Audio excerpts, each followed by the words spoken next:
I'll jump in with somebody. Right. Yeah. And give them the, you know what I mean? Okay, yeah, let me also. Yeah, it's not like a diagnosis. Right, yeah, so Well, oh yeah. Since we put it down.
Good afternoon, everybody. If I could have your attention.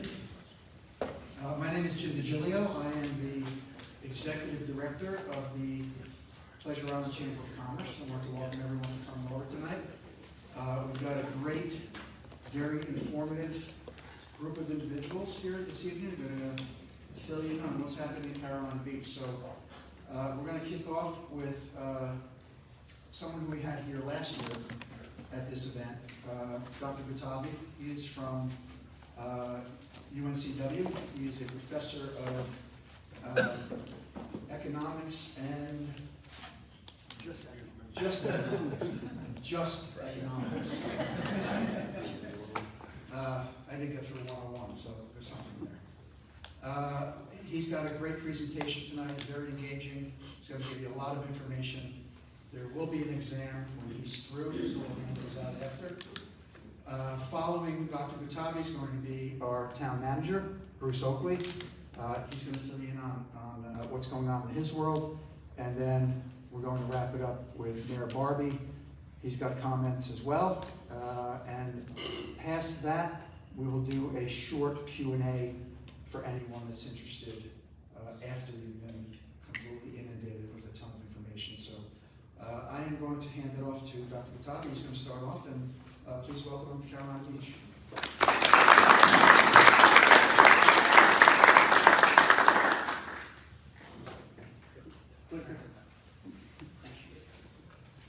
Thanks for having me, and thank you, Jim, for those remarks.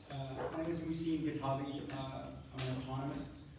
I'm a professor of economics, and I'm also the university's regional economist, which means I do quite a few economic forecasts, economic impact analyses, and that type of thing. Which means I don't know anything about tangent stuff. But really, the goal here is, it's a longish presentation. I'm going to try to go relatively quickly. I know I'm the appetizer, and that you're trying to listen to Bruce and the mayor. But I'm going to try to walk you through, I'm going to start really broad, talk about what's happening at the national level, and get down to the states, then get down to the metro, the counties, and hopefully provide you with insight as to where we've been over the last couple of years, where we currently are, and where we're potentially heading. There's obviously a bunch of what I like to think about the economy in terms of headwinds and tailwinds. So what are the things that could potentially slow us down, and what are the things that could potentially propel us forward? That could be migration, that could be population growth, that could be change in composition. So, like Jim said, a bunch of information. I know that the screens are not huge. If by the end of this you go, I heard something quasi-interesting and you want the presentation, shoot me an email, I'd be happy to share it.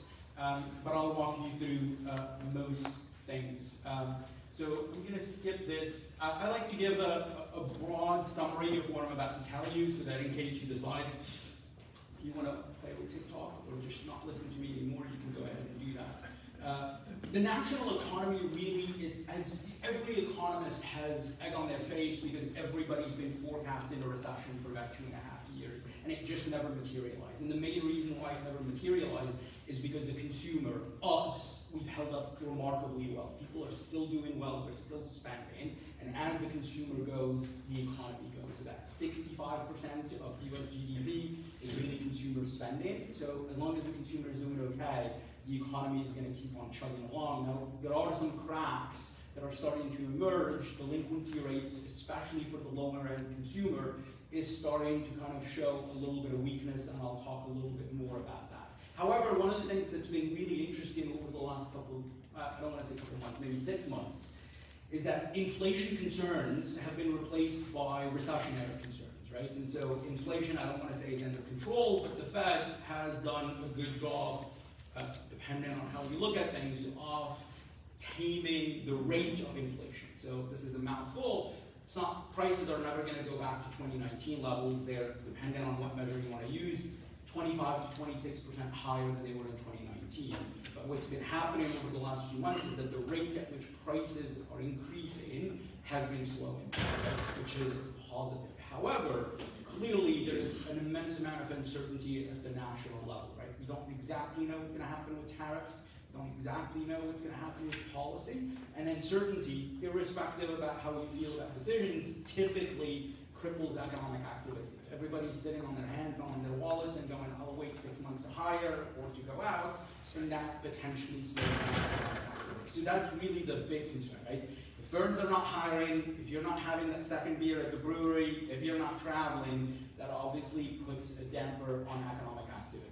From a statewide perspective, I like to think about how will federal policy affect us from a relative exposure standpoint. What I mean by that is, what are the sectors that are potentially most sensitive to some of these decisions, and how much of those sectors do we have, and how big or small is that relative exposure?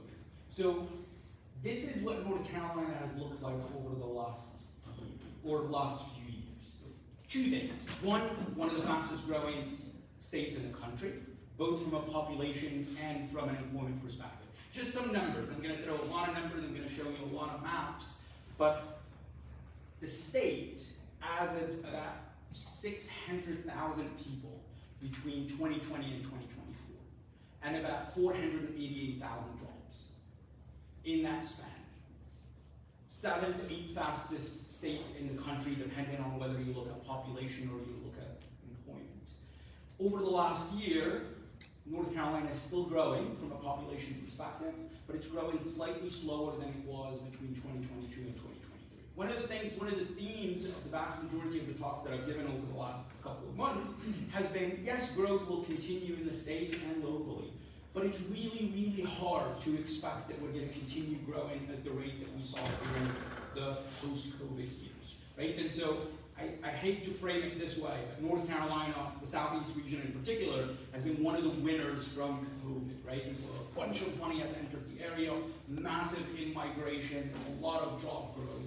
Yes, growth will continue, but at pre-pandemic rates. And that's what we saw over the last year, is this kind of deceleration of growth. It's not bad, it's just a reversion to pre-pandemic levels, which is really a healthy level. So at the local level, I'm going to show you this in pretty graphs here in a second, but one of the things, the Wilmington Metro, everybody in this room knows this, but New Hanover, Pender, and Brunswick, about 30,000 more jobs than in 2019, which is just mind-boggling. About 50,000 more, about 56,000 more people than 2020. And this growth has changed the dynamics quite a bit, right? When I say dynamics, I mean a lot more diversification, right? And so the metro typically is referred to as a leisure and hospitality-driven metro. That's really no longer the case. Got a bunch of jobs now in finance, a bunch of jobs in technology. That obviously has been good, but it also has stressed housing. I don't know how many of you think about housing on a regular basis.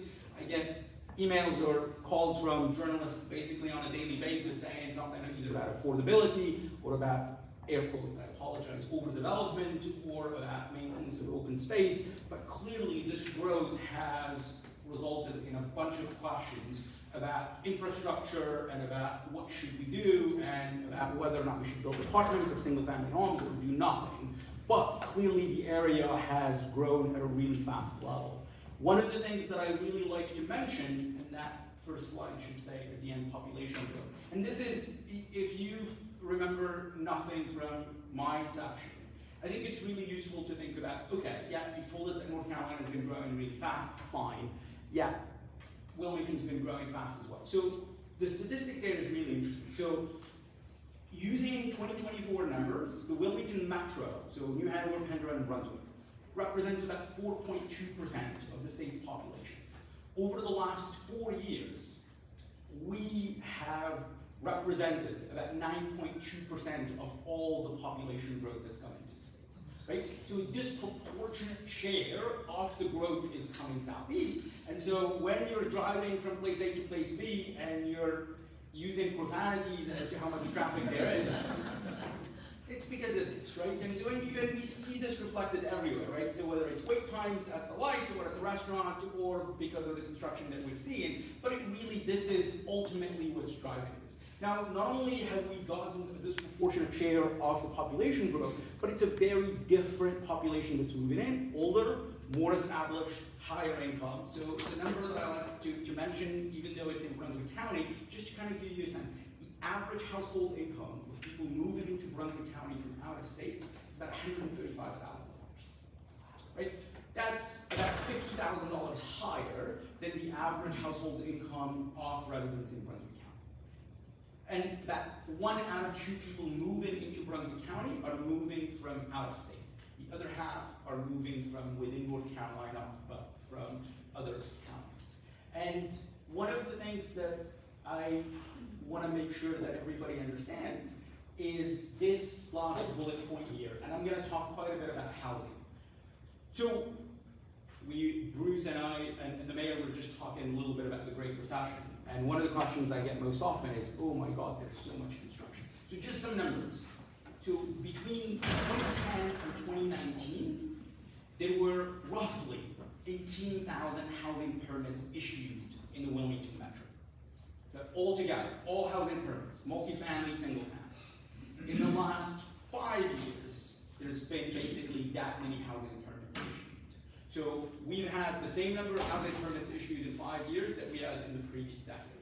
And even with that, the number of homes being built or permitted for every job added is still really, really low in the Wilmington metro, right? So some of you may be thinking, we're building way too much, but I'll show you in a little bit that I construct this measure that I think is interesting of for every job added, how many housing units are being built. And you find that Wilmington Metro is still lagging every single other metropolitan area.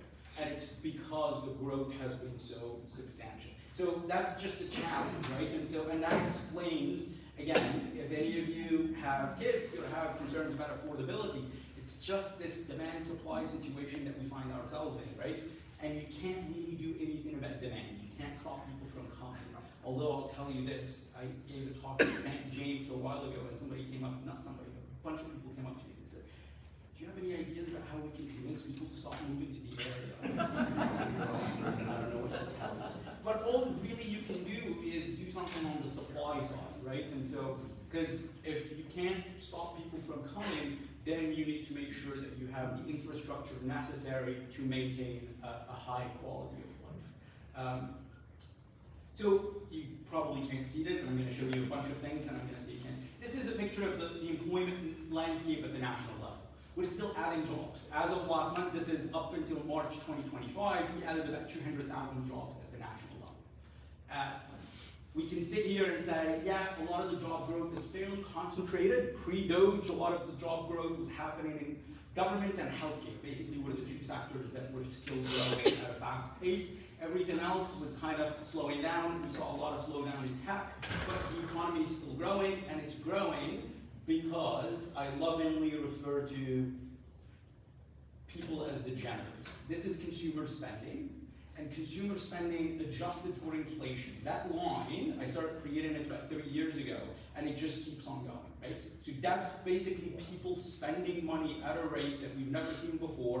It hasn't broken post-pandemic. I'm not a psychologist, I don't play one on TV, I don't really know what's going on, but consumer spending really is responsible for the economy holding up so much better than anybody would have guessed. Now, if you're a glass half empty person, you look at this and you go, this is the graph that really should give you pause. This is delinquencies, this is consumer delinquencies, and for the first time, consumer delinquencies are now above pre-pandemic levels. Now, the numbers are still really, really small. Like, if you watch a channel that's trying to scare you, they say debt levels are at historic highs. Yes, overall debt levels are really high, but incomes have risen a lot as well. This is a much more appropriate measure of thinking about how consumers are doing. So delinquency rates are telling us two things. There are people who are overstretched. We have a portion of the population that obviously has taken on too much debt and are paying for it. We obviously have the student repayment mix that's going to get sprinkled into this a little bit. So again, you can look at the national economy and say, yes, we're holding up well, yes, jobs are still being added, yes, consumers are still healthy. Most people are sitting on a considerable amount of equity, so the housing market is not in any pain whatsoever. So we're not going to repeat a 2008-esque type of situation, but there are portions of households who are now starting to feel the pain. I'm going to go through this quickly, but I really think it's useful. I mentioned earlier this notion of relative exposure. So what I'm showing you here is North Carolina's GDP. So North Carolina's GDP is about $600 billion with a B, and about 85 billion of which comes from manufacturing. So if you're looking at the question of the tariff question and you're saying, how exposed is North Carolina? Will it get affected? We're no longer a tariff-heavy state, but there is still a non-negligible amount of value that's generated from manufacturing. So there is that sector that's fairly large, but the economy obviously has become considerably more diverse. We're certainly not one of the states that's going to be most affected. There is clearly massive variation across counties. So about 20 years ago, about 30 counties out of the 100 had about 20% or more of their GDP coming from manufacturing. Now it's considerably lower. Same thing with farming. We still have some communities that are farm dependent, but considerably less because of the diversification of the state. When you look at New Hanover County's GDP, these are 2023 numbers, in case you're looking at 2017 and going, that's wrong. That's just adjusted for inflation using 2017 numbers, but those are 2023 numbers. So New Hanover County's GDP is about $16.2 billion, and a very, very tiny portion of it comes from manufacturing. A very tiny portion of it comes from agriculture. Fairly well diversified, but clearly we have a port. I just gave a talk at the Cold Chain Summit a couple of weeks back, and I was showing them this graph, if I can get it to show. And these numbers are huge. I don't know how many of you think about the Port of Wilmington. Clearly, it's not one of the biggest ports in the state, or in the country. So this is showing you the customs value of imports that are coming through the port. Last year, in 2024, there was about $7.5 billion worth of stuff that came through the port.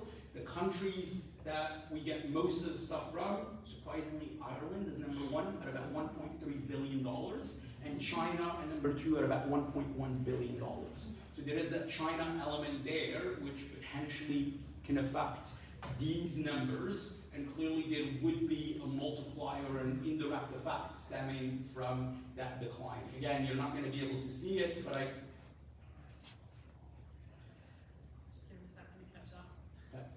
So you're not going to be able to see it, but that's showing you the countries, the top 10 countries, and Ireland and China being number one. But like I said, that 1.1 or roughly $1.1 billion from China is a big number, and based on informal conversations, there are already cancellations that are happening. So we're obviously potentially going to start hearing about some effect from tariffs over the next few months that are coming out of the port if the negotiations don't pan out as well as we're hoping. So I'm going to go through these things quickly. This is, I love maps. I don't have kids, and so I sit at home and create maps, but this is showing you employment growth. So the darker the color, the bigger the number. So this is showing you employment growth between February 2019 and February 2025. And really, the North Carolina there shows you 10.7%. That's an 11% growth in the labor market. Like I said, that translates into roughly 480-some-thousand jobs that were created. And one of the things that's really interesting is when you think about job creation, this is not job creation largely in the same types of sectors. The North Carolina economy has become considerably more diversified, which means a lot of the new jobs are higher paying jobs. The other thing that you may or may not care about, but the winners from COVID, it's a weird sentence to say, Sun Belt states, right? We saw massive migration southward, we saw massive migration towards states with high amenity values. And the one that I always get asked about is people look at that map and they go, what's going on in Idaho? There's a massive amount of money that just got injected into Idaho. A bunch of rich people decide that they want to live in Idaho because they want to ski and they like the area. So 17% growth in 5 years, massive population growth. If you think Wilmington is expensive, if you can't sleep tonight, get on Zillow and cry a little bit about how expensive Idaho is. Or I don't know, but it's really interesting. This is employment growth over the last year, February 2024 to February 2025. Most of the country is still growing. But the thing that I repeat again, so again, darker, bigger the number. 2020, we added at a state level about 1.3% more jobs. That's roughly what the state of North Carolina was growing at pre-pandemic. Much lower than the last couple of years, but again, this is a lot of the air coming out of the spending, the traveling, and a lot of the diversification that we saw, but really, absent massive shocks, if you're just looking at forecasts over the last couple of years, what I tell people is just cross off 2022, 2023, and go back to those pre-pandemic levels. That's much, much more instructive than linking your future forecasts to the last couple of years. Same thing with population. This is population showing you 2020 to 2024. Bigger, darker the color, the bigger the numbers. State added a bunch of people, a bunch of money. I don't have time, but I love showing just, so the IRS has really, really good data. Again, if you can't sleep, go to the IRS website. You can see how many people moved into each county, where they moved from, and how much money they have. And you see there was a massive injection of money into New Hanover, Pender, and Brunswick. Why? Because a lot of older people moved into the area, and they moved from places where they have yellow license plates, where housing was very expensive. So they moved in. I do like that. Gets at least a shot. Same thing over the last year. So enough about the state. This is metropolitan area employment growth. And this is a graph that really is just stunning. So Wilmington is no longer a stepchild. It's no longer some metro area that you can ignore. It's the second fastest growing metropolitan area in the state, comfortably so, right? And so 14.5% job growth, that translates into about 30,000 jobs that were added. One thing that's really important is when I say 30,000 jobs, these are not, so the labor market is incredibly tough. There are two things that are worth thinking about when you think about job growth and why this matters. Labor market is tight, which means that when we think about job growth, these are new jobs that are being added, and new people getting these jobs are not coming from out of the labor force or individuals that used to be previously unemployed. These are largely individuals that are actually moving in from outside of the area, especially in highly specialized fields. And so I'll show you statistics. I have data that links where people come from. I sound like I'm spying on you, I promise I'm not. But I have this really interesting data that shows you where people used to be employed before taking a job in the Wilmington area. And you find that the more specialized the field is, that person is to have come from outside of the area. So these 30,000 jobs likely result in massive in-migration in fields that pay considerably better, again, putting stress on affordability, on all sorts of things that we care about. And over the last year, we had added about 1.5% more jobs. One thing that's important to note here is up until about 6 months ago, every metropolitan area in the state was still growing. Now we have 4 metros that are losing jobs. Asheville is obviously starting to feel the effects from the hurricane. It's actually holding up really well because it's only about 1% fewer jobs than last year, less than 1%. But this is the variation. This is where the heterogeneity starts to kick in, right? And so I always tell people when they say, oh, North Carolina is doing really well, I say, yeah, but there is massive variation, right? And so out of the 100 counties, 40 are not doing really well. Metro areas have held up really well throughout the pandemic, but we're starting to see some slowdown in some pockets of the state. This is just showing you population growth for North Carolina by county. Again, if you want the slides, I'll give you my email at the end. Darker, better, Brunswick, New Hanover, Pender, Brunswick County, 20% population growth in 5 years. Unbelievable. I mean, just, the numbers are just absolutely stunning, and we continue. Pender is growing really fast, obviously a much smaller county. New Hanover grew fast, not as fast as the others, clearly not as much space, not as much construction, and a very different individual, type of individual that's moving into New Hanover than Brunswick. This is the same thing, but showing it to you over the last year. Brunswick County, fastest growing county in the state, 14th fastest growing county in the country. New Hanover County is growing much, much slower than the previous years. All 3 counties, Brunswick, Pender, and New Hanover, are still growing super fast, but not as fast as the previous year. Which again, means this kind of deceleration of growth, because a lot of people that made the move already made that move over the last couple of years and now are settling down. Now I want to just talk to you about housing permits. I know it's an exciting conversation. The weather is nice outside. But this is really the picture. It's like, this is, to me, like before anybody had a conversation about housing, this is a really useful thing to look at. This is showing you housing permits for the Wilmington Metro from 2001 all the way to 2025. Obviously, we're only a couple months into 2025. And the point that I really want to emphasize is what I mentioned earlier. So obviously you see, even if you're sitting in the back, hopefully you see that big deceleration right around the financial crisis and never recovered from it, right? And so, and this is the problem in most of the country, right? And so basically went to sleep for 7, 8 years, and then population started growing over the last 4 or 5 years, and then you saw this massive boom in construction. And so what I mentioned at the beginning of the talk is for 9 years, so 2010 to 2019, roughly 18,000 permits. 2020 to 2024, 18,000 permits, right? So again, in 40 years, the same number of permits as the previous decade, but because we underbuilt so much, this feels just really sudden. The other thing that I get asked about a lot, and you're not going to be able to see this, so these are 2 graphs that are showing you units in single-family permits and units in multifamily permits. The thing, so your eyes are not deceiving you. If you think there are a lot more apartments that are going up, yes, there are. About 45% of all of the units that are being permitted, or that were permitted between 2020 and 2024, were in multifamily units. It was only about 41% in the previous decade, right? So as a share of all permits, the share that's going to multifamily has grown because, I was going to say, as you can't see, we saw a lot bigger jump in multifamily construction. The other thing that's really interesting, again, that you're not going to be able to see, is the type of multifamily units that are being built are much, much bigger.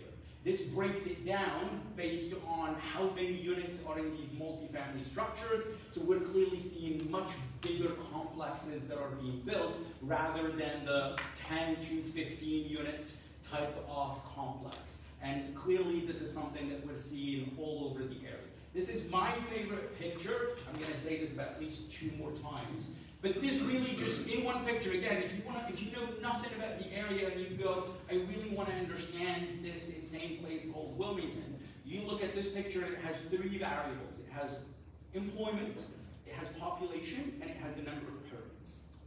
And what it shows you is as many permits or as much construction that you think is happening, it's still a fraction of the number of jobs that are being added and the number of people that are moving in, right? So when you think about affordability or why in the world are prices really high, it's really largely this. It's because the number of people moving in is much higher than the construction pace, and clearly construction has lagged a lot of the migration that we've experienced. And so again, in just really one picture, you see, and the ratio, the gap has actually grown over time.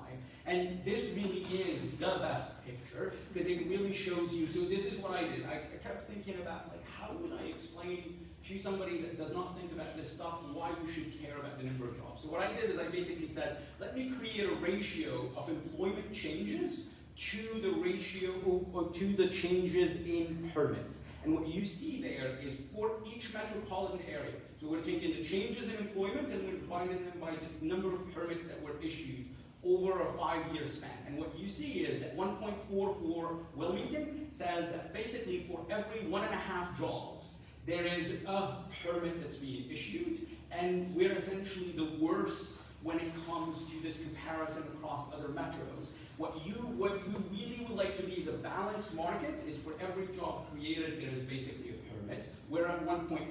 But when you just narrow it down to just single family units, you find that for every 2.5 jobs, there is 1 single family unit that's being permitted, which means again, we're the worst when it comes to this. What does the worst mean? That means we're building considerably less relative to the employment changes that have been happening, which again means that that's stressing. I sound like I'm pitching you a development or something. I promise I'm not. I'm just telling you that these are the dynamics that explain what's going on. I don't know that you care about this, but I really love this because it shows, when I ask people, what do you think the Wilmington economy looks like? Again, if you're sitting in the back, this is showing you the share of jobs by sector for both Wilmington and the state of North Carolina. And the reason I show it is because most people think they could actually pick exactly what Wilmington looks like. You'd have to squint, even if the screens weren't far, to figure out what's Wilmington and what's North Carolina. And what's special about this is the massive increase in diversification that has happened at the metro level, which means that we now really resemble the statewide average, because a lot of the growth that's happened in healthcare, that's happened in finance, the share of jobs in these quote-unquote higher paid sectors now representing a much, much bigger share of the overall economic pie. And why does this matter? It matters because growth, I'm not going to make you look at axes, but it's really useful to think about this. So if you care, the x-axis has the growth in each sector, and the y-axis has the share of employment. What I want to show you is every single sector has experienced significant growth over the last decade. The only sector that has shrunk, and don't get too excited, is government, and it only shrunk because of the sale of the hospital. Right? And so a lot of the jobs that used to be classified as government are now classified as healthcare. But a lot of the really fast growth is happening in sectors that were previously a tiny sliver of the area's economy. And so again, we're seeing this massive shift that has really big implications. And why does it have implications? This is showing you the share of individuals who are filling each of the sectoral jobs who are coming from within the Wilmington Metro. So I'm just going to pick on one, for example. So the information sector there, it shows you 15.6%. What does that mean? That means essentially less than 2 out of 10 jobs that are created in the information sector in the Wilmington Metro are being filled by individuals who used to hold other jobs in the Wilmington Metro. In other words, 8 out of 10 people who are taking a new job in the information sector are coming from outside of the Wilmington area, which means, again, job creation is translated into population growth, and most of the incoming individuals are coming for these specialized fields. Therefore, we're essentially importing really high-income individuals, which again is explaining why restaurants are busy on a Wednesday night, but also explaining why home prices have increased quite substantially. This is just the same story about migration. What I tell people all the time is, if you're looking at population growth and you're saying, where is this coming from? Nobody's having babies. Natural increase was negative for New Hanover, Pender, and Brunswick, and it's been negative for basically a decade. Where is the population coming from? Domestic migration. Right? These are people moving in from other states. Those are the green bars that you're seeing. And that's really what's driven most of the growth.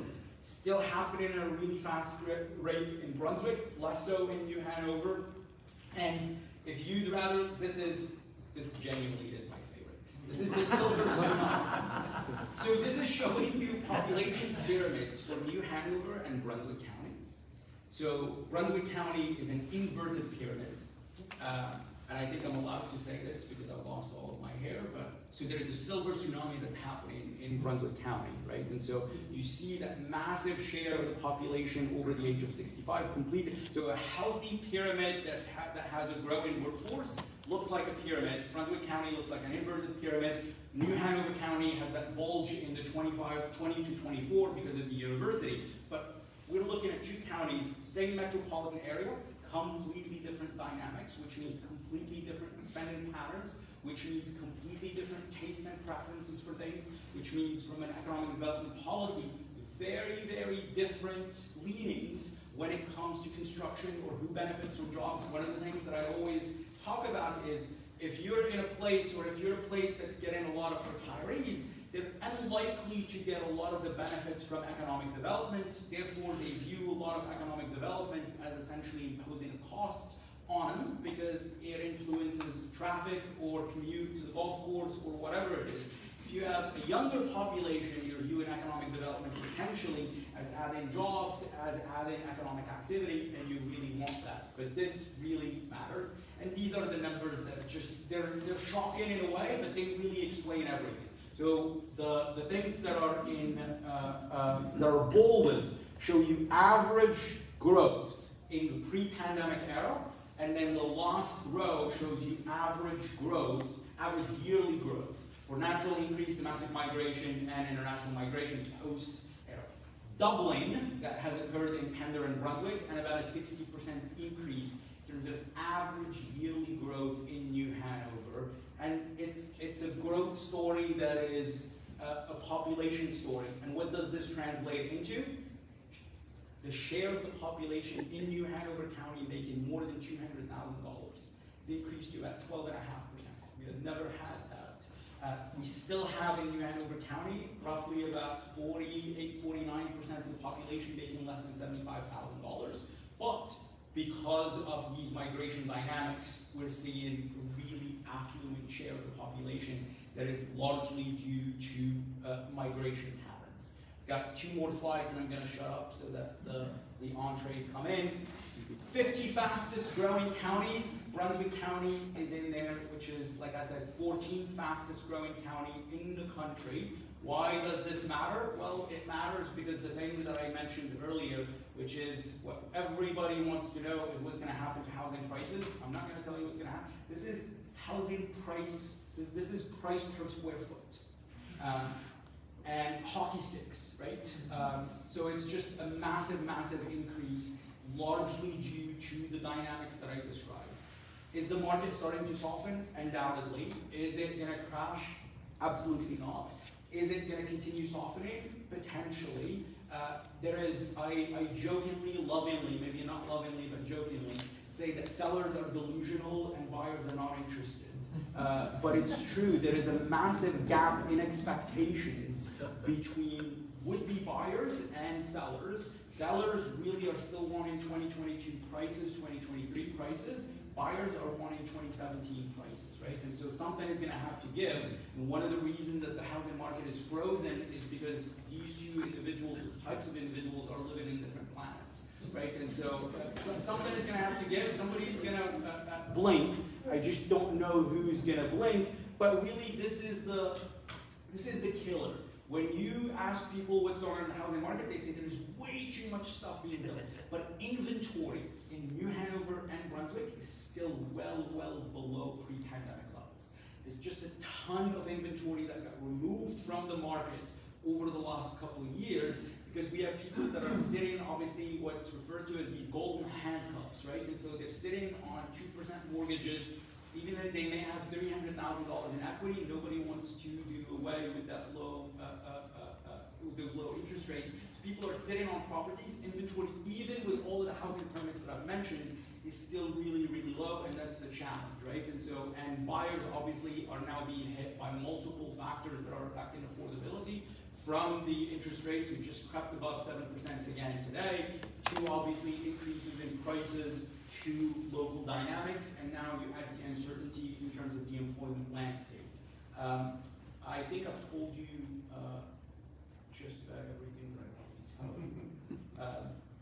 The last thing I close all of these talks with the same thing is, you all know this, but growth is not painless, right? And so infrastructure matters, maintenance of quality of life matters, right? And so I think a lot of people are conditioned to think about firms being footloose, but individuals are footloose as well, right? And so people vote with their pocketbooks, they vote with their feet, and ensuring that quality of life remains high is probably one of the most important levers that communities can have.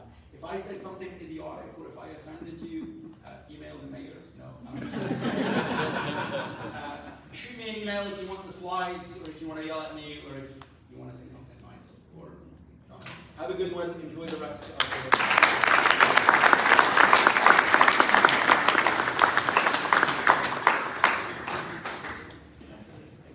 Okay, Dr. Guettabi, that was awesome. Thank you.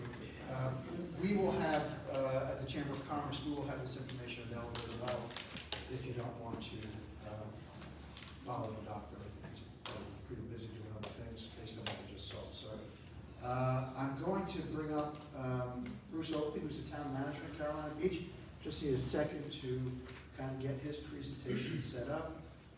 He's got a lot more pretty pictures in his, so it'll make it easier on the eye, and we'll get him going and get him started. So Bruce, all yours.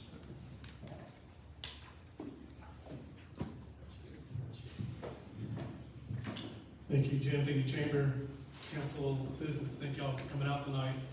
I always get this. The council meetings always have to follow Girl Scouts or Kevin Murphy, Ocean Cure. So I'm always following great presentations, and I come up with the boring stuff.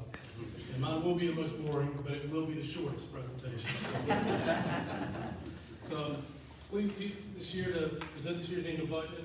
I don't have copies of it. This would be the 100th budget, I assume, as it's submitted, since this is a centennial year. I don't know if we have records of all of them, but it goes back pretty far. So big year, and good budget to go along with it. Our budget process started back in December. It's a long process. We had over 10 public meetings, 4 public hearings, 2 open houses. It had a 2-day retreat with council. They were all open to the public. We got some good input in a lot of them. But it's a long process. We try to put this information out there as much as we can. It's a participatory budget, and I think we're pretty transparent. We have, if you don't see a line item, you got questions about that, we're not publishing it online, but you call us, email us, and we can get you the details you need. So it's all there. We have it. We can drill down as deep as you want, so that information is there.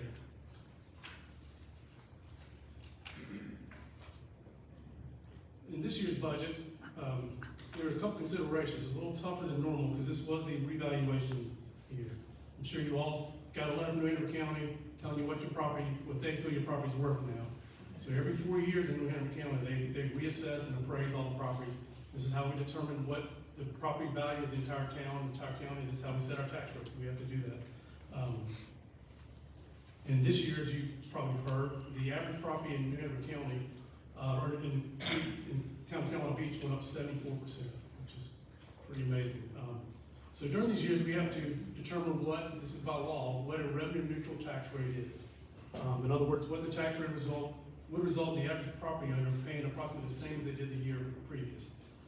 For example, if you had a $500,000 house, and these aren't based on our tax numbers, or our tax rate, and you were paying $500 a year, if your property went up to $750,000, with a revenue neutral, you should pay about the same. It's not everyone, some went higher and some went lower, but on the average property, that's what it should be. There's another thing we had to consider, and what would New Hanover County and the City of Wilmington set their tax rates? And you may ask, what do we care what they do? Well, first of all, you pay a lot more taxes in New Hanover County, so you should be concerned what their tax rates would be. Secondly, is when they set their tax rate, it affects what sales tax we get.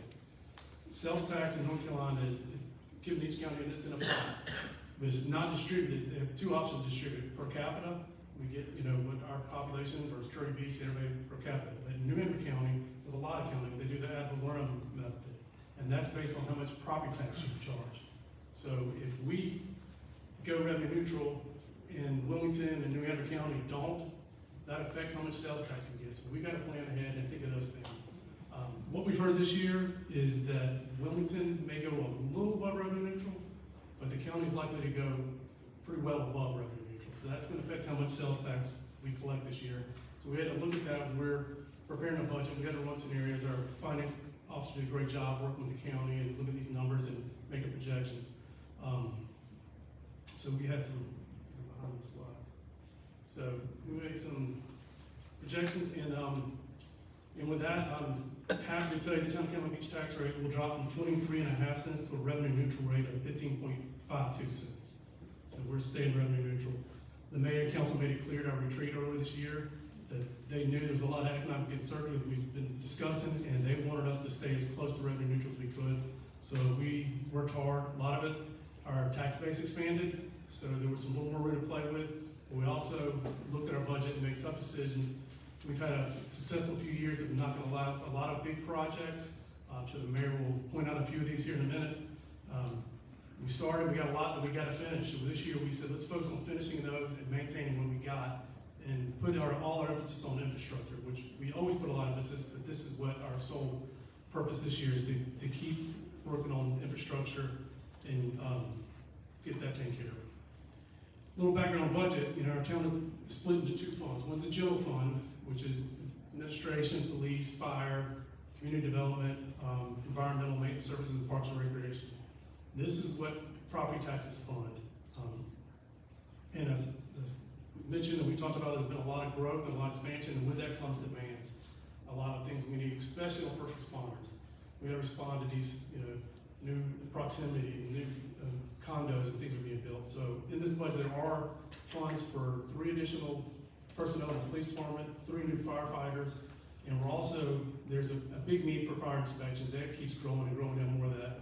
We still funded a building inspector position, transferred to the fire department, because we're getting our building inspections done in Hanover County. They give us a level 3 inspector. It's working out really well. So we're going to transfer that position to the fire department so they can handle fire positions. But those are the 3 new positions in the budget. We're still able to do that with expansion into what we cut out to stay revenue neutral.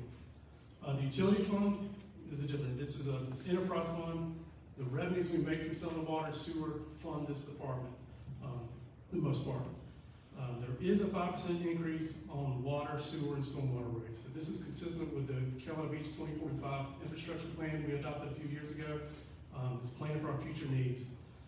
We're prepared, and we'll be going out to bonds this winter for about $10 million of that project. I'll get there. That's it.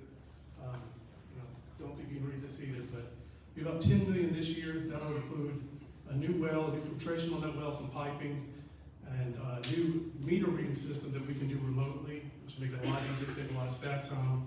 It also includes a force main from the lake to Hennecrest Ditch, which will be a big relief during big storms like we've seen this past year.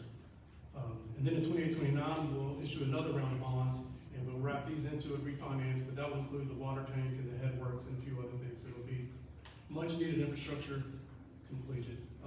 And that'll be another 17. So we got $27+ million over the next 5 years. So that is our proposed budget. Scheduled to be adopted June 10th. I will be submitting a formal budget message and details to council next week. So in the meantime, if you got questions and afterwards get questions or want more line item detail, just please email me or any of our staff. We can help you out with that. I'd like to thank Mayor and Council for the leadership on this, and for the staff who helped us develop. They worked hard and made some tough decisions, and especially our finance officer who did the heavy lifting and crunched all the numbers that made this happen. So That's it. I'll answer any questions after.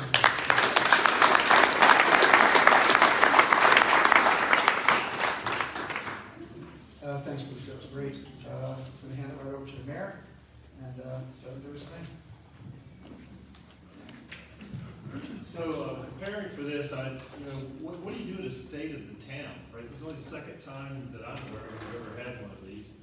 And so last year I went with lots of graphs, and I followed the good doctor and realized that was not a good move, because his graphs are a lot better than mine.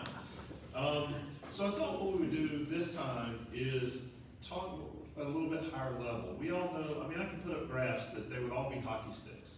Sales tax is up, ROT tax is up, everything is up, right? Okay, great, that's not very informative, we know that, we see it every day. So I thought I would focus on the bigger picture of what are we trying to do as a town, right? So I'm going to start with, find the clicker and learn how to use it. Okay, first off, I'm the flag bearer, right? So I have to stand up here and tell you what a genius I am and how great things are going, but that's not really what's going on, right? There's, you got your entire council here, you got Deb Collins here, Mayor Pro Tem Deb Collins, you got Jay, Mike is hiding back there, and Joe is in here somewhere. I don't see him, but your entire council. It's a lot of teamwork, and it's not just amongst the five of us, it's a teamwork with staff that makes these things happen. So even though I'm going to present them, I obviously didn't put the pipes in the ground. I obviously did not do all the financial heavy lifting to make the budget. So I just want to give a shout out to staff and council on the success that we've been having.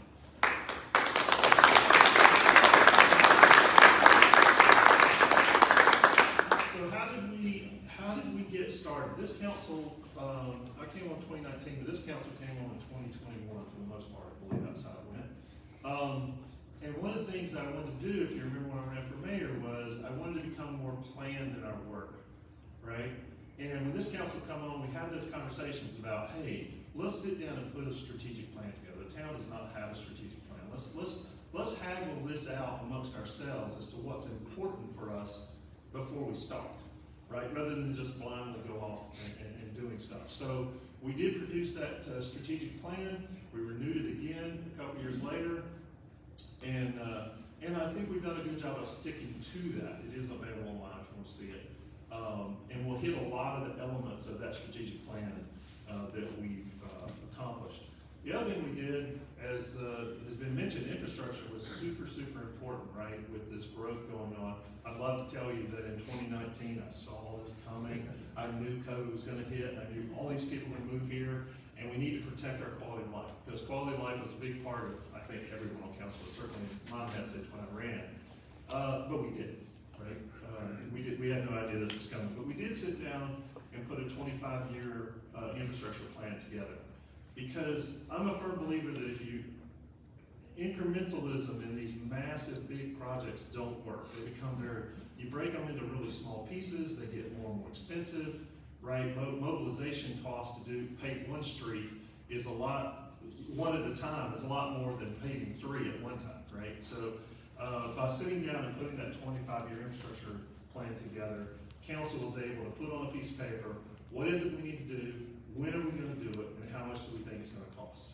And that's what we're driving to right now, and that's what Bruce was mentioning you'll see us begin to shift to now as our focus for the coming years. And the other piece of those two plans, it's really a contract between us and you. This is what we heard you say was important to you. This is what we felt was important. Let's write it on paper. This is what we're going to do, right? It takes some of the thrashing, the political thrashing out of it if we're all marching to the same plan. So again, thanks to those guys. So Bruce mentioned the budget process and councils. We all started, he's correct, we all started with revenue neutral because, we have households and concerns, and just like you do, we really felt revenue neutral was important, but there were some things we needed. And Bruce mentioned the public safety. I think everyone, I haven't run into a citizen yet that said, please cut public safety. You know, we want fewer police officers, we want fewer firefighters. I think it's safe to say that we have one of the best fire departments and police departments around, bar none.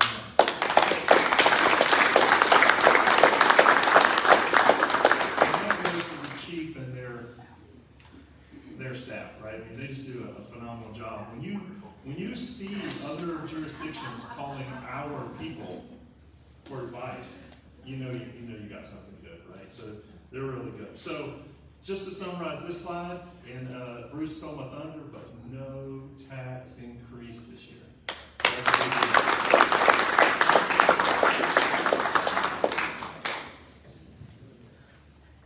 So let's jump into maybe.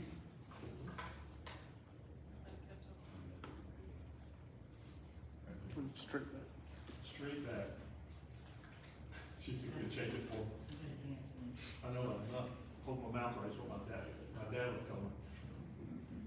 There you go. Just for a second, let's jump into sort of the business community. I mean, the chamber is putting on this event today, and we thank them. They have always been a part of kind of wedding the administrative part of town with the business community. I think everyone would have to admit that the job that they're doing today is phenomenal compared to where they were.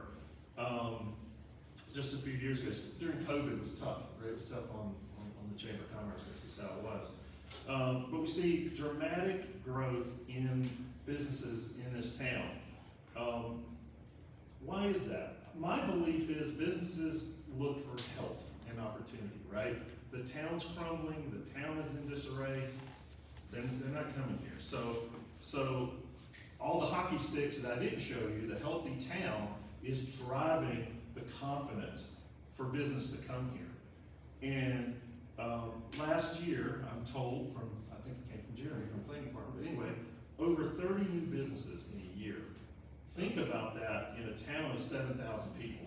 That's a lot of growth, that's a lot of business, that's a lot of confidence. That is why you will see me and all of my council members at almost every ribbon cutting, and I encourage you to go to those, because that is somebody who has taken their own money, had an idea, and invested in your community. And so we do everything we can to try to partner with them and support them. If you go, the good doctor talked about the residential growth. I'm gonna try this one more time.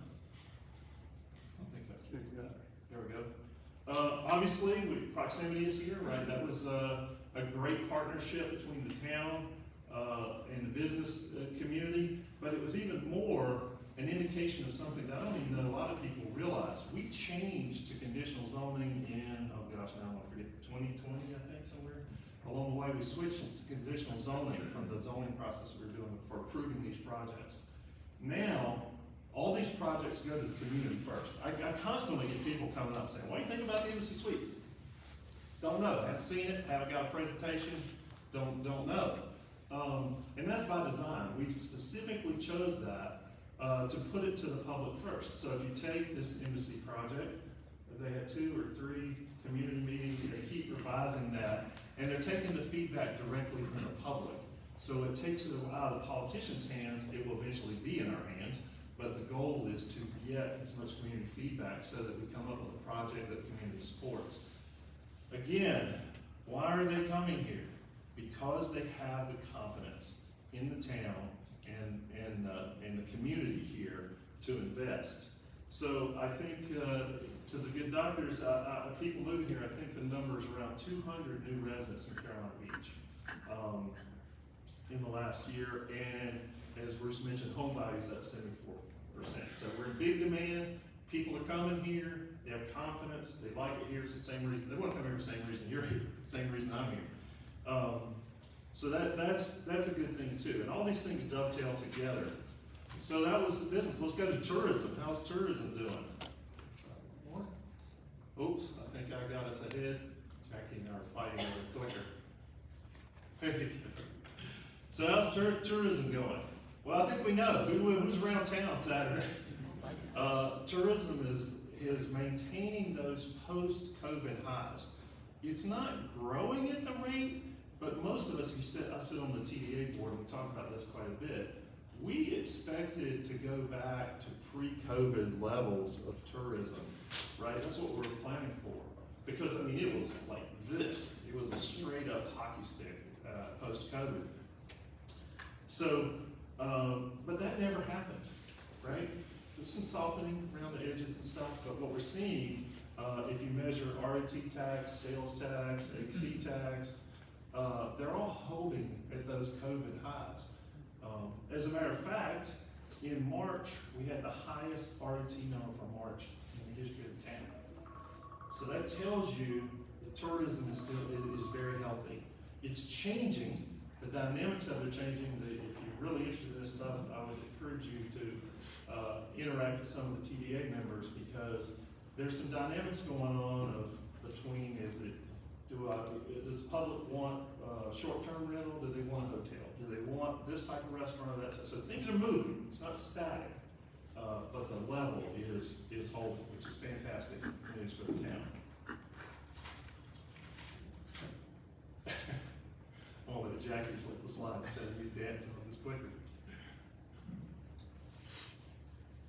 So, if you remember back, really the core of our plan was around resident quality of life and the image of Carolina Beach that we want to do. One of the things we always hear, and we've heard this since I was a kid, we don't want to be Myrtle Beach, right? But what does that mean? To me, what that means is we preserve the resident quality of life. If it's no fun to live here, then there's no reason for us to be. We can just turn to all of the hotels and huts and wing stores and call it a day. So there's a lot of aspects to that. One of those that really rings, I think, touches us all on the heart a little bit is how we focus. This town is focused on accessibility. You see the town focusing on it. We bought property to build accessible ramps. We put in new bathrooms that are accessible. You see the work of people like Ocean Cure and the residents getting behind that. If you have not gone to Life Rolls On, you should in your lifetime, at least once. And I'll tell you what Kevin told me. I said, Kevin, I can't go because I'll be crying. He said, that's all right, you'll cry with everybody else. And that is really true. Because they see the accessibility, they see the accessibility gains that the town has made. And they will tell you to your face that Carolina Beach is one of the most accessible beach towns in the country. And that's an accomplishment for us all. So I think that's a good push. It tells us a lot about who the people are and the type of people. If you're looking for a place to live, these are the type of people you want to live around, right? Same way with parks, trying to put in the amenities that for the youth.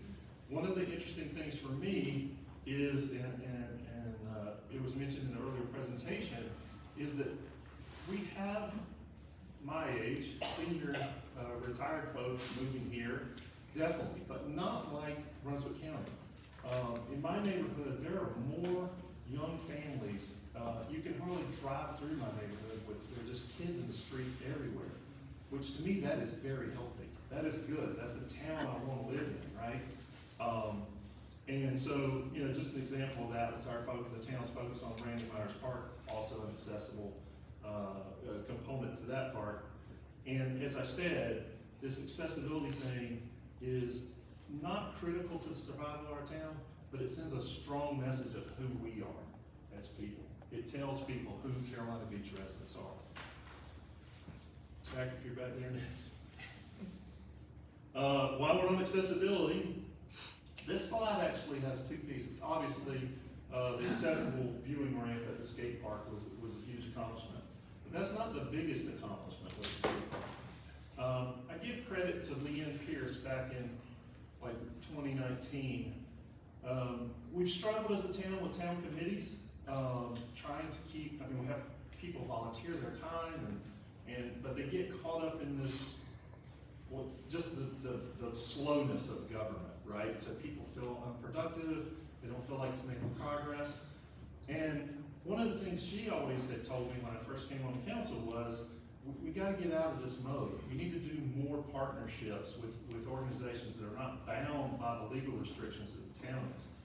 So you saw things pop up now, the Friends of Parks and Greenways, you've seen, the Carolina Beach Police Foundation, right? That is the pattern in my mind of the future, because what that allows to do is allow citizens to get involved, but get involved in things that can actually make some progress. So like the skate park expansion was a joint project, right? It was, I think it was 50-50, agreed on? Same with the volleyball court, with Pleasure Island Volleyball, was the town kicked in half the money, and the public kicked in half the money. And this town, there is no, I know I'm the mayor and I'm supposed to say this, but there is no town with a bigger heart than Carolina Beach, right? There just isn't. People come out, they work. I mean, Deb had a girl out there painting the stage the other day, right? I mean, it's just an amazing place. So this sort of partnership with nonprofits is going to allow us to do many, many more projects like this. Citizens are going to be happier. They don't have to sit in some stuffy committee meetings, be bound by the rules. Oh, well, you can't raise any money. You can't, you know. It's really freeing up a lot of things. So I think this transformation to partnerships is going to be huge going into the future. And kudos to all the volunteers, by the way, because there are dozens and dozens and dozens that show up for every single event. And again, it tells you who Carolina Beach residents are. Next, Jackie. Oh, you're there. She beat me there. Bruce talked a little bit about infrastructure. This is a little, I just want to make sure everybody gets this nuance. There is what I call, Lynn's term, I don't know what Bruce would call it, sort of the pay-as-you-go infrastructure, right? We need a project, we plan for it, we take it out of that year's tax revenues, and we have been doing that year after year after year. The problem that we all know is you can't keep up that way, and we've gotten behind. You know, in some areas there's infrastructure in the ground that's well over 50 years old, in dire need of replacement. So we'll continue to do that. Bruce has that in his budget to continue those pay-as-you-go type projects. But some of these larger projects with many of us struggle through PTC 8. Oh gosh, now probable tropical cyclone 8. I wish they would give it a name, because you know, a name would have been so much easier to remember. But there's some big projects in there around water infrastructure. There's some big projects around the stormwater issues that we saw. And we're just not going to get there without bonds. And for those of you who don't know bonds, we're just borrowing money. So how we pay that money back? We borrow against our revenue stream. That's why you see the 5% increase in water that I think we've had like 5% for like 6-7 years in a row. I know that's painful, especially for people on fixed income, but that's how we pay for that, right? It's just like you when you go to buy a house. If you want to buy a house and you have no income, not very likely they're going to give you a loan. But if you say, hey, I have a job and a paycheck, then they'll give you a loan. So that's how we pay for that. And so I think you'll see a shift in the town to begin to work on these larger projects. And it's, again, some of it is debt, technical debt that we have because we haven't kept up. And at the same time, we're growing like crazy. So we also have to grow the infrastructure as well. Next, Jackie. So I joked, I think it was in 2022 or somewhere along there, I said, I guess I'm going to be the bathroom mayor. This was not part of my platform, but a lot of our infrastructure and facilities were in pretty poor shape. I mean, I don't know, show of hands, how many people have actually used the bathroom on the boardwalk in your lifetime? I'm surprised you admitted that. We all try to avoid it, right? Because that bathroom, I don't know when it was built. Does anybody know when it was built? Deb? No. When was the bathroom built? It was long before I got here. 72. 72. So it wasn't before I got here, it was about the time I got here. Before you went to high school. We just outgrown, it hasn't been maintained, and really it just needed redoing, right? So you saw the Hamlin Avenue bathrooms project, you're seeing the Boardwalk bathrooms project, let's see if I can remember them all. We had the bathroom project at Mike Chapel Park. The Carolina Beach Lake coming next year. So you got the boardwalk bathroom will complete this winter, and then you got CD Lake bathroom. So, but those are amenities that are expected in a tourism town, right? People expect a reasonable place for that activity. So we focused on that. We got that done as well. So great job. I know some people struggle with some of the prices of these projects. I will tell you that one of the things I made sure of when I came on, and I told Bruce this, I do not want any more bathrooms or public facilities built out of OSB siding and 2x4s. That's how we did things before. They have a life of about 10 years, and then they fall apart. So if you look at the facilities that are being built, and that Bruce and his team are bringing, these are facilities that should serve us, well, quite honestly, most of us won't be here through that period, right? So they're what you would consider municipal class facilities to serve a larger community. So I give them kudos for sticking with that plan. Thanks, Jay. Paving. Everybody should be happy about paving. That's J.E.'s favorite thing, right? So you've seen a lot of paving in town. I think we've had more paving in the last 3 to 4 years than, quite honestly, than I remember ever in that period of time. You see 4 years of paving, getting the roads fixed up, catching up some of that debt. Some people don't like which roads we chose. I give staff credit for figuring this out early on, and they go based on a scientific evaluation of each road, not in front of my house or Bruce's house or anything like that. But every council member too, when they ran, I think I can say every one of us, bike and pedestrian safety was a big one, because we saw the growth, and we quite honestly had some tragic accidents, and to survive as a beach town, it's got to be safe to move around in all modes, right? We can't be a car-centric culture. First off, we don't have parking for everybody's cars, but also it's part of the beach lifestyle, right? Should we ever ride my bike around? Should we ever go eat dinner on a bicycle or whatever? So we've all pushed, and I give every member of council a tremendous thank you for sticking with this. So you see, the Ocean Sidewalk project is either complete or very, very close to complete. This close, Bruce says. A few little things, but for the residents over there, if you've ever walked down Ocean Boulevard, which I have to admit I have not, because I would be scared to death, it's getting that traffic off of there, right? So we've completed that. There's a bunch more that are in process right now that are through various stages of engineering. They're all funded. So the Lake Park sidewalk is coming. That's the sidewalk from the lake to Carolina Sands. It needs to go all the way to Alabama. But Yes, it does. yes, it needs to go all the way to Alabama. But that's where we told Bruce, go as far as we have money to do, right? But then we got to come back and do the same thing. Then at that point, we'll have a sidewalk, I believe, all the way down Lake Park from Food Line all the way out there, which would be a huge win. We're going to pave Lake Park. That's really not a town thing. That's a DOT regular maintenance item. But involved in that is going to be the sidewalk and also the Spartanburg crosswalk, which is, I think we were working on before I was even on council.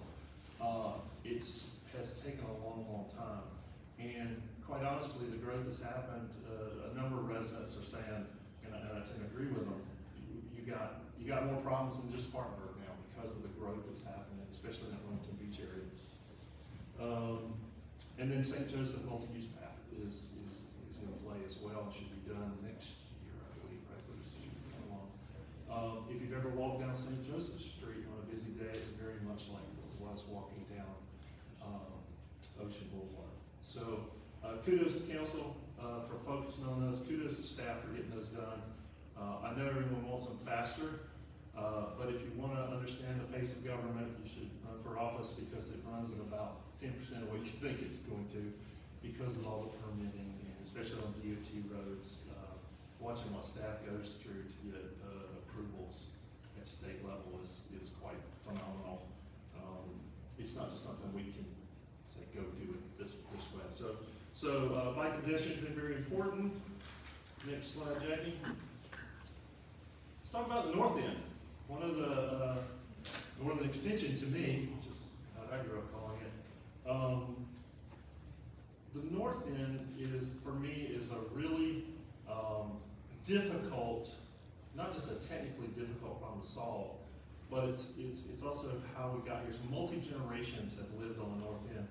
The north end has received, on one hand, the north end has received more public funds than any other neighborhood.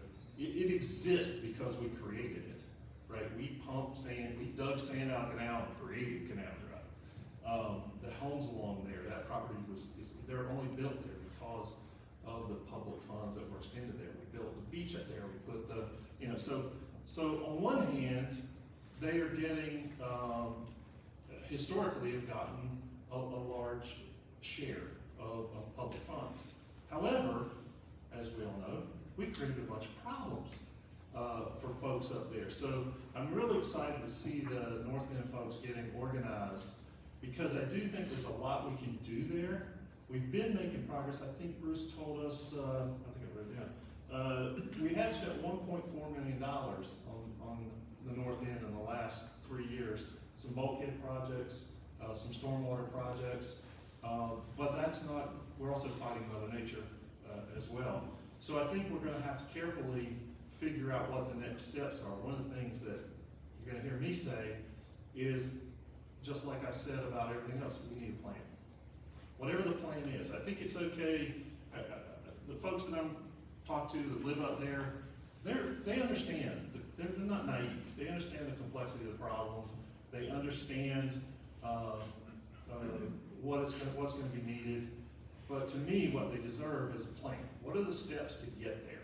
If it's 2 years, 5 years, 10 years, 15 years, obviously we want everything as soon as we can get it. But that's one of the things that I've asked, Bruce to bring back to council is, can we go back to when we had the committee and they made recommendations, and let's reevaluate where we are on those recommendations, and then hopefully put a plan together. I will tell you, the number one thing for the North End, though, is we have to do the infrastructure project first. We hear all the time, why don't you pave it? Well, the reason we don't pave it is because it sits on infrastructure older than me. And you don't want to do that, right? That's what the engineers tell us, because well, I guess we saw that on Florida Avenue some when we tried to do that project. It just caves in, and then you've got a crisis, people like water, sewer, right? So we got to do these things in the right order. But I just want to give a shout out to the North End folks. I think they're making good headway, and I think council looks forward to working with them, and let's come up with something that's achievable up there. There is $500,000 in this year's budget to continue those incremental projects that we talked about, and then the infrastructure project. I forget standing up here. I think it's 2032 is when the North End, if I remember correctly, when the North End infrastructure renewal would happen. That sounds like a long ways away. It sounds like too long away, but it is only actually 8 years. But the order of those projects was chosen because of the dependencies that have to happen to get there. So continued work, expect continued work on the North End. Next slide. Now this one is probably the most important to me. When I became mayor, I didn't know anything about being mayor, and Lynn left before I wanted her to, because I was learning a lot from Lynn. But my business sense kicked in, and I said, okay, I have got to be, as the mayor, I've got to get off of this island and represent you in Wilmington, in Raleigh, and with the federal government. And I would say 75% of my time, I'm working on things that you never see down here. You'll see the benefits of.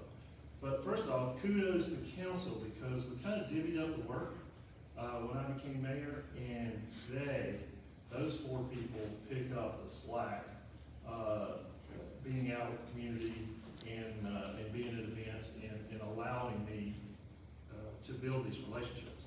What kicked in for me was, what I know out of business is it's all about relationships, right? In business, it's just where it goes. So we really had not historically,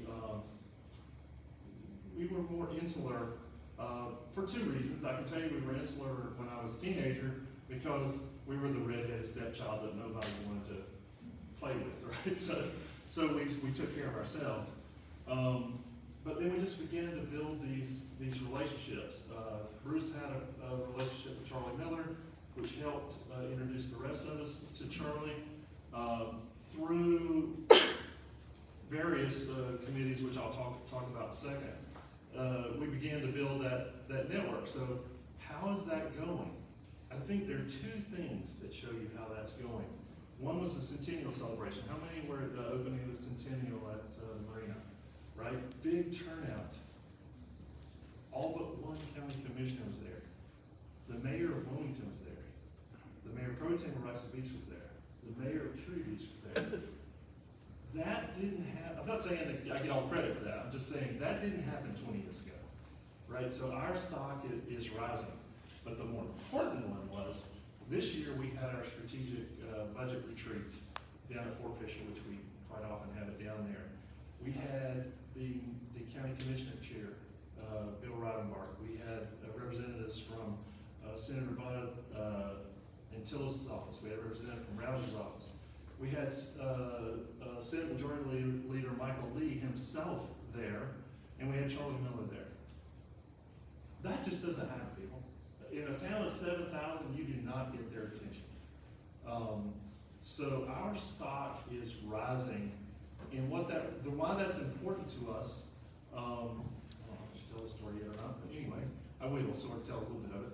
So the way it happens is when things break in Raleigh, you want them to have your number and to call you, right? Because you can't lobby them enough. They got people pulling, wanting money left and right. So you'll see in this year's budget, Senate budget, if it makes it through the House and gets approved, a big, I'll just leave it as big, chunk of money for stormwater for Carolina Beach. That happened from a call from Michael Lee. I was actually sitting at TLR when that call came in. What does he want?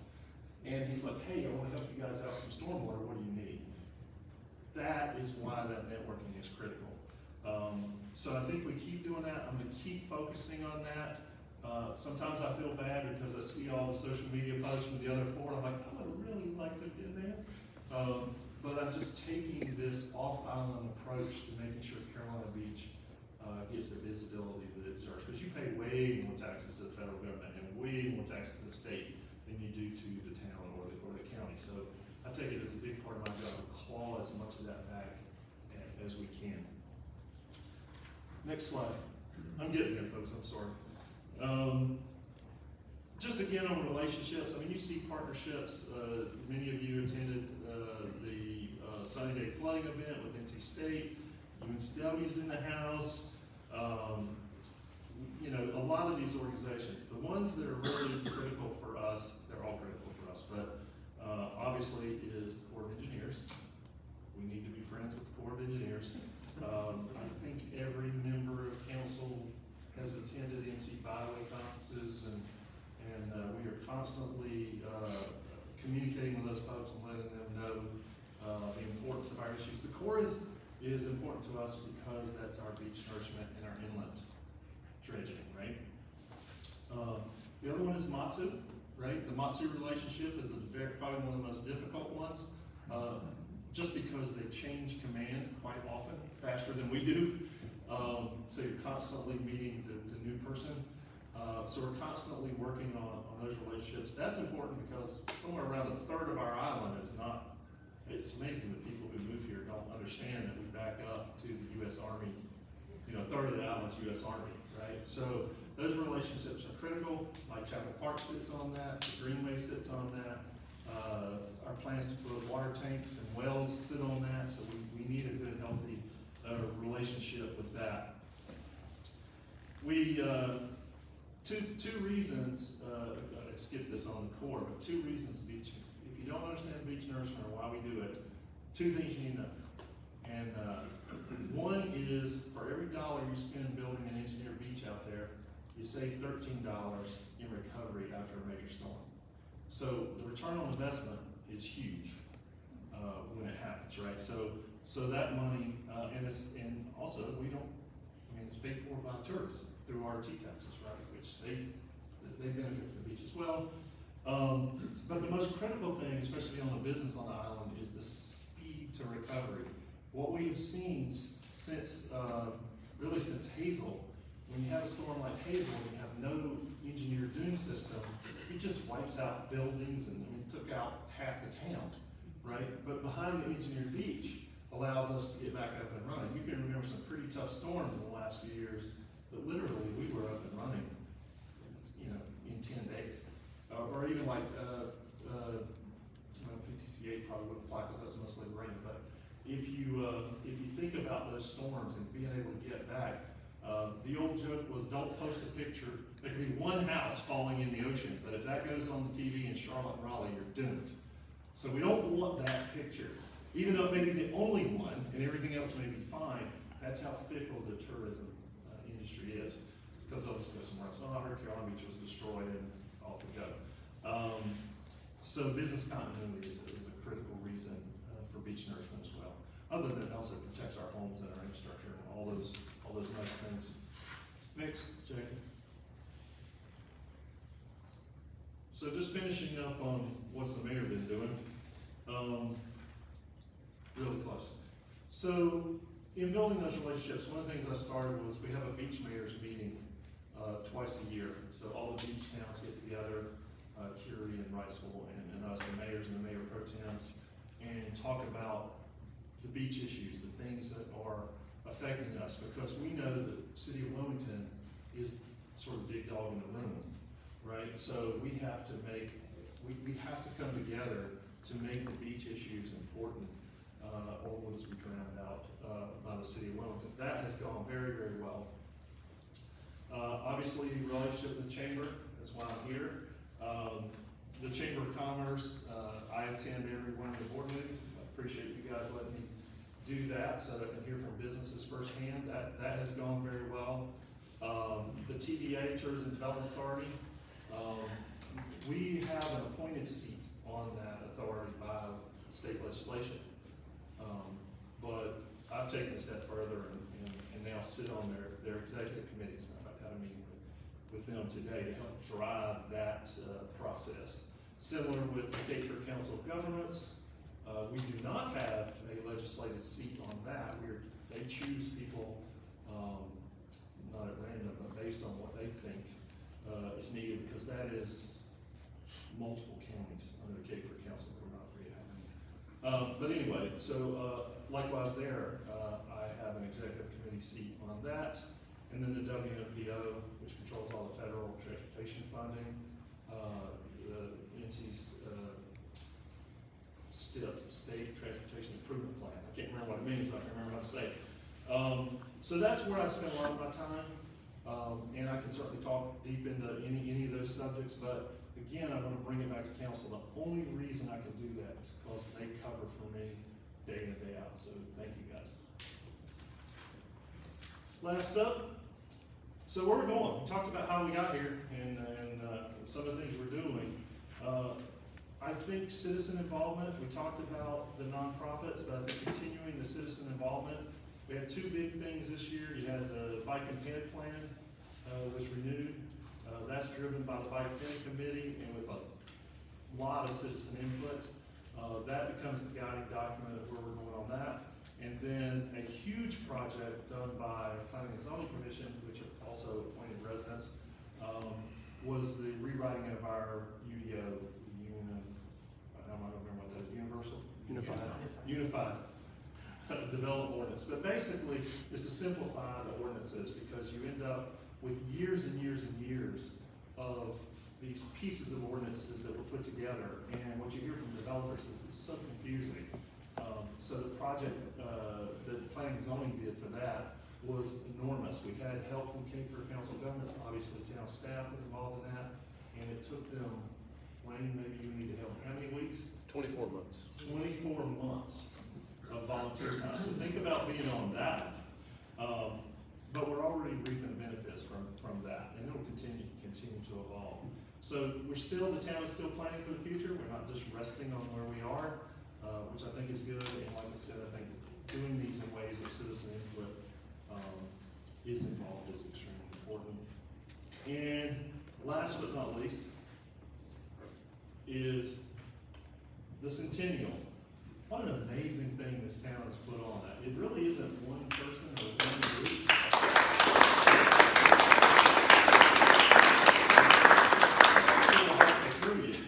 But it seems like we've been doing it forever now.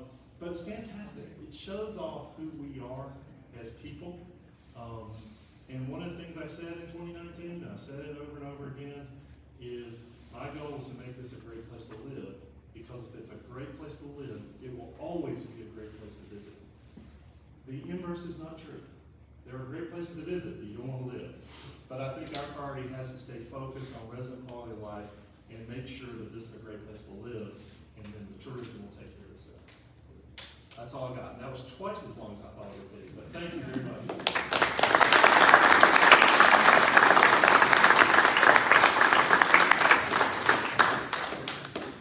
Thanks, Lynn. It was actually 3 times longer than I thought it was going to be. Who's counting?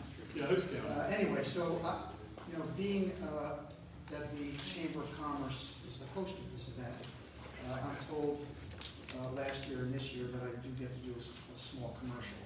For a great for the end of the year, so I'm going to do that now. The other thing is we will have a little bit of time, I think, for some questions and answers. We are a little bit technologically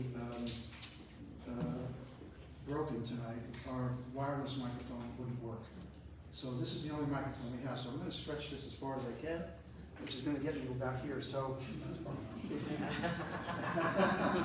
if you do have a question, what I'm going to ask is if you could just come here, ask the question, because I have to get the microphone back to whoever's going to answer the question, or speak loudly. But I did want to do a little bit of a chamber commercial first. So I wanted to first thank our team. We are small but mighty. There are 3 of us. Alana Keeler, she is kind of the glue of this organization. She's been here for 5 years. If there's anything I ever need, the first person I go to is Alana, and 99 times out of 100, she's got the answer for me. Jackie Whitehander is back there. She makes everything look pretty for us, and makes it so when we do communicate, people understand what it is we're talking about. And she's been with us now for about a year, and has also been doing a phenomenal job. So I just want the public to thank those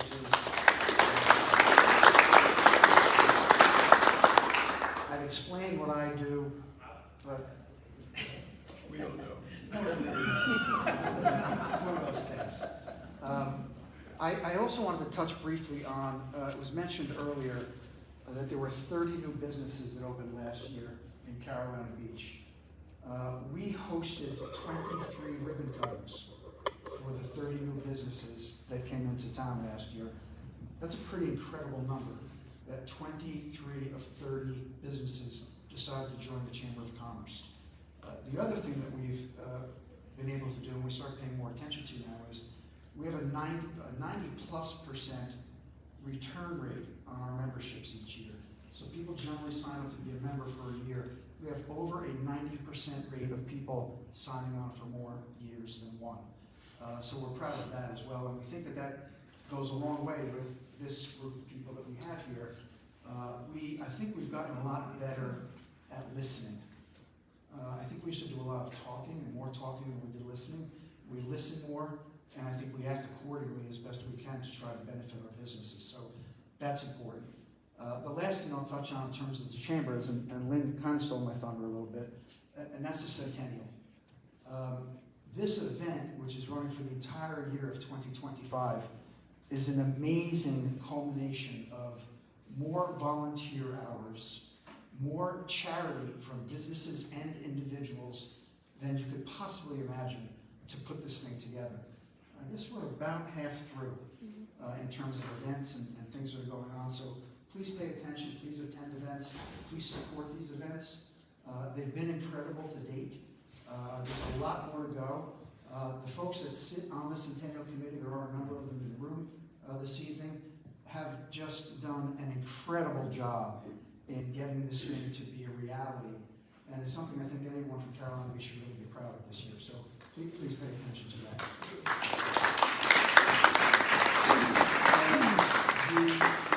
And that That's it on the chamber, thank you. The caveat I'm gonna give you now is the same one that I gave last year, and that is, if you have questions, if you could just keep them to kind of what the presentation was about tonight.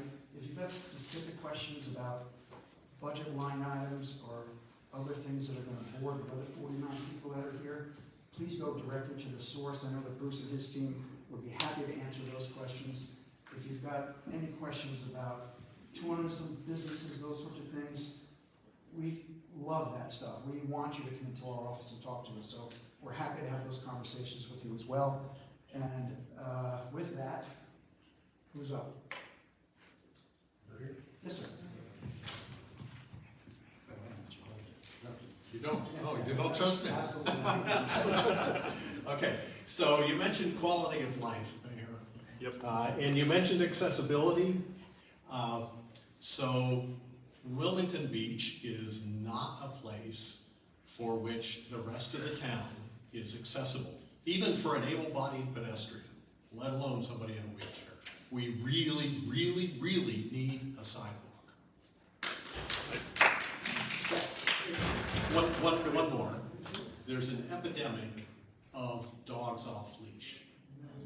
We see them on the greenway, we see them in the neighborhood, we see them defecating on my tiny lot. And we even see them on the beach during restricted hours. And we see a lot of dogs on leash on the beach during restricted hours. Please, can you put more patrols so that people just see and understand that those things are not legal, and they're a big disruption to a lot of people. Thank you. I'm gonna let Bruce handle the enforcement of the dogs on the beach. On the sidewalk, you are 100% correct. I happen to live in Carolina Sands, and when Carolina Sands was built, it was so far out of town, no one ever cared, right? I mean, that's how Carolina Beach has grown since the early 80s. But what happened as a result of permitting Carolina Sands to be built the way it was, is it created a pedestrian dam. Remember, Wilmington Beach was not a part of Carolina Beach then, so nobody cared. And now we care. So I 100% agree with you. I think getting that, I was disappointed that we couldn't get that all the way to Alabama, but I think that has to be the next sidewalk project. Because it's, the only two choices you have is you either walk down the street, which is dangerous, or you gotta go the greenway, which is awesome if you're going to Mike Chapel or something like that, but if you're trying to go downtown and eat, it's not the most convenient way to get there. Especially not at night. Especially not at night. So, thanks for bringing it up. I 100% agree with you. I think you'll see this council continue to support those types of projects. Bruce, you want to take the beach enforcement? Beach enforcement, season starting, we will have more presence on the beach. Our chief's doing a great job. We have someone who's just, that's what they do. They ride down the beach from the day and at night to go to boardwalk. We're adding more staff to help with that this year. As far as running loose in the neighborhoods and outside the beach, we don't have an animal control officer or animal control program. That would be the county, but we try to help out how we can, because we've had some issues in the past. But we are picking up the patrol as the season starts. But a lot of times it's a hard thing to enforce. By the time they get to it, there's a call. The dogs on the leash are gone off the beach because they're moving. But when they drop down, we are going to try to do a better job. That's why we need a few more patrols, so people think, oh, if I go out and my dog's not on leash, there's a 10% chance I'm gonna get caught. Yeah, they have to prioritize, and we're trying to do that, because, puts them on the beach, takes them off downtown or other issues. Trying to increase control. Sure, ma'am. When I look around the room, I see a lot of people that I know, and the same people that show up for all these meetings, whether it's a budget retreat or whether it's this. And here's one thing I would recommend. When my husband and I are down at the beach and we see someone with a dog, and it's not during the right hours, or it's totally during the wrong hours, we'll walk up to them and just say, hey, we don't know if you know or not, we're local, we just want you to know the fine is $250, and it's heavy, and there's really no bargaining your way out of it. So we would recommend you might want to remove your dog from the beach. The people in this room care, or you wouldn't be here. So that's my only recommendation. I know it's awkward for some people, and it may not be comfortable for you, but if it is, I would encourage you to do so. That's not a question.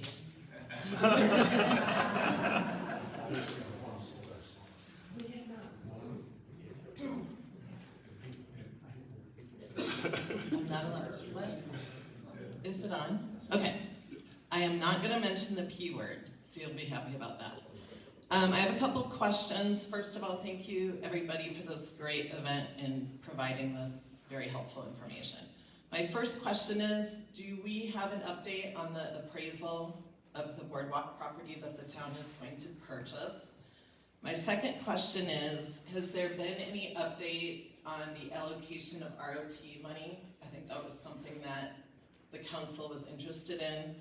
And thirdly, how is our revenue for Carolina Beach gonna be impacted with the change in, like, the new ABC store Okay, over the I bridge? think I can get those. Bruce will fill in the blanks. Can everybody hear me? Yes. So let me see, let's start with the ABC store. So I did talk, there's concern, what she's talking about is, there's a new ABC store opening up on Calvin's Road. How much revenue is that gonna take, and what's gonna be the ABC tax impact?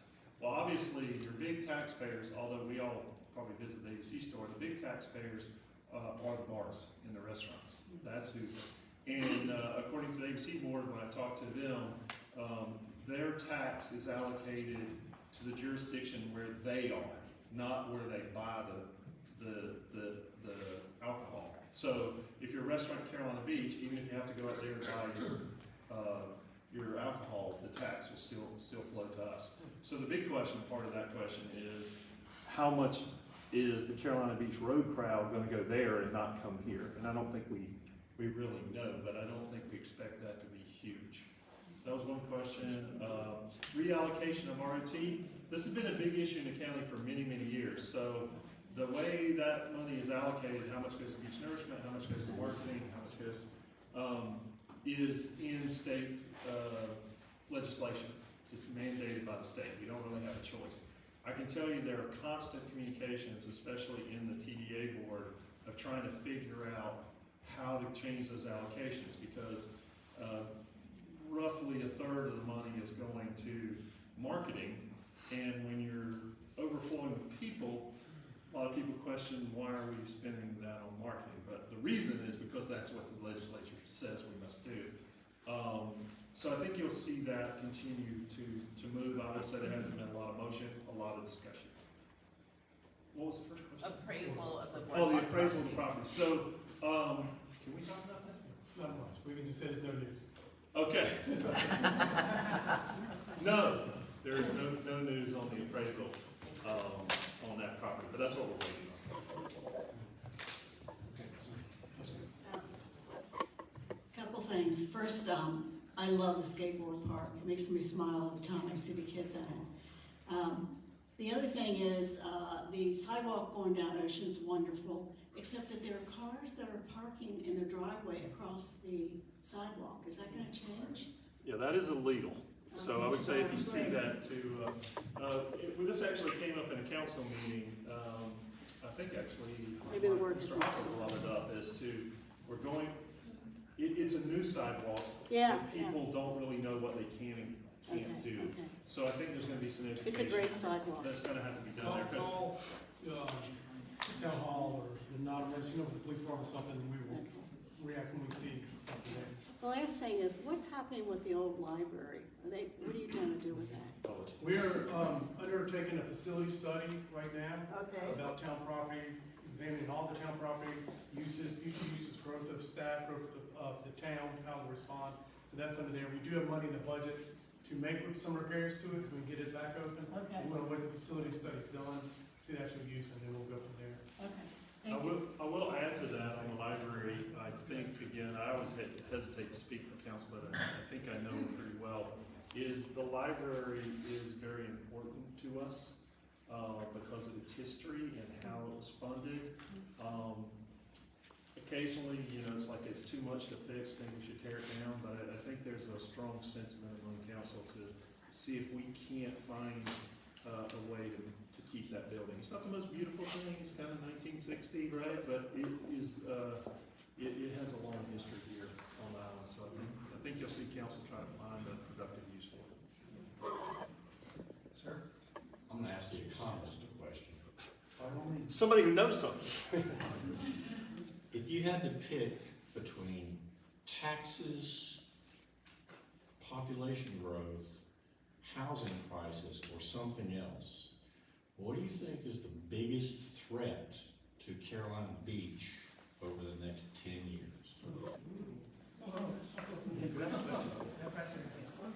For whom? You choose. The residents, The answer varies depending on the lens from which you look at the question. I mean, if it's the residents, I would say population growth / taxes. Because population growth, everything else held constant, at the margin makes your life a little bit worse off. If you're not getting amenities that are coming in with. So if there is a mechanism to capture increased revenue that makes your life better, then population growth could potentially make your lives a little bit worse. And obviously, taxes, again, everything else held constant. If you don't value, I mean, obviously it sounds like you value a lot of the things that are happening from an infrastructure standpoint. But those are the two things that I would say. Again, if the housing price would be a close second, because obviously a town of this size relies very, very heavily on service workers. And, you know, workforce housing has been a challenge for the whole state, the Southeast in particular. And so I think that is, you can't have a city experience this kind of growth and maintain, again, coming back to quality of life, without addressing that component of it. I mean, we've seen a lot of ski cities, ski towns, a lot of beach towns really, really struggle with the attraction and retention of qualified workers, which ends up affecting, you know, the quality of life of the residents. But yeah, so I mean, I think I said everything, but yeah, it obviously depends on from whose perspective. I would like to add one little thing to what he was saying, was because it came up in a recent TDA meeting, employee attraction and retention in the service industry is ridiculously difficult right now for businesses, not only in Carolina Beach, but in Henry County. So if you remember the chart Lee threw up about the growth in Brunswick County, historically, most of my life, you would pull people who couldn't afford to live at the beaches, you could pull them from Wilmington, well that ain't happening anymore, or you'd pull them from Brunswick County. So we'd have a lot of people from Leland, not a bad commute to get here. But you saw the charts that he showed with Brunswick County. They need all the people they've got. And so if you have a choice, hey, I can work at a hotel in Southport, or I can work in one in Carolina Beach. Southport's a whole lot easier to get to. So I think those things, the housing issue is going to affect the service industry. I mean, it's already impacting it, but I think that's a scare for me. Because it's great to have all these nice restaurants and places to go, but if you can't, if the business owners can't get help, it falls apart. So I think that's going to be an ongoing problem. Great, thank you. Yes, ma'am. This will be the last question, then we're going to transition over to Karen. Okay, this is kind of a two-part question. So I read that the beach nourishment was approved for next year by the Corps. It said in the article that it was going to be federally funded fully. Does that mean that the money that we had allocated for it in the town this year is not going to be used, or? So I think that was if that's what it said, that's not true. So Okay. we are on, Jay and Deb, you're on the Ports of Oakley. I think we're on the 50-50 plan, right? So the federal government plays 50. Okay. Curie Beach, the federal government plays 65. Okay, it was just worded wrong then. That's So I just think a what they meant misunderstanding. is the 50% that we needed from the federal government, Okay. they have the money. We already had the county and state's money already. So I think that's probably what Okay. they meant. So And then my second part of the question is, what is the process for fixing beach crossings? Because they just keep getting buried, and the wood is, you know, dilapidated. They'll come replace one board, and then next week 3 more are falling through. So how do you allocate how they get replaced and when they get replaced? You see something, we have a program called See Click Fix. Greatest thing, you can take a picture of it, do a thing, record it, and staff will get it, they'll see it, and if it's something fixed, they'll let you know either way. You'll get a response back what the problem is. We do have money budgeted to repair some beach access, we've got one, the scallop right now that's being repaired at the moment. So we did money to do some repairs, depending which one, but in the meantime, if it's not one of those repairing, do a cyclic fix if you got a loose board or dangerous situation. And, Yeah, I mean, it's the entire ramp down is completely buried by sand now. I mean, there's not even a ramp there anymore, and this is the second time it's happened, so. You can trip over the handrail. Yeah, you literally do walk over the top of the handrail Yeah, because and there's no limitations ramp. what we can do with the sand once it gets there. We try to, we can get them, but just a Yeah. cyclic fix, and we'll at least take a look at it and let you know what we can do. Okay. Yeah, Thank believe you. it or not, the sand throwing is actually a very good thing. It's just Well, bad. I mean, for the it makes it locals. inaccessible for people that have a hard time walking though. So, you know, on the north end, there aren't many ramps that go down and, you know, just makes it harder for them. Yeah, I know some beach towns, we talked about this briefly, are looking at alternatives to not building fixed ramps, having something that's Sand crossover, not like a sand crossover, that you can, you know, maybe I'm not trying to engineer it, but mats or some other way, Yeah. because you're constantly gonna fight the Sure. sand on these. Yeah. But yeah, I agree, Bruce, if you have an immediate problem, let's get it reported, but I agree with you on the ongoing maintenance. We do budget for that, Okay. but obviously there's a lot of it. Sure. Okay, thank you. Do you have a question there? Come on. First of all, thank you, and great presentation, guys. I do have a question, following up on his question to the good doctor. We're looking at now the replacement of the Cape Fear Memorial Bridge, and we hear all of this talk about tolls. That may be the only way to get it replaced. I know our mayor is on the MPO. I know Bruce works closely with all of this. That one activity will certainly affect our population, our employee base, whatever else is going on. I know that's down the road, but we need people such as yourself, your organization, and our state people kind of fighting for that to not be tolled. I don't know how much discussion you all have had on that, but I think that's something that's important to everybody here in this room. That's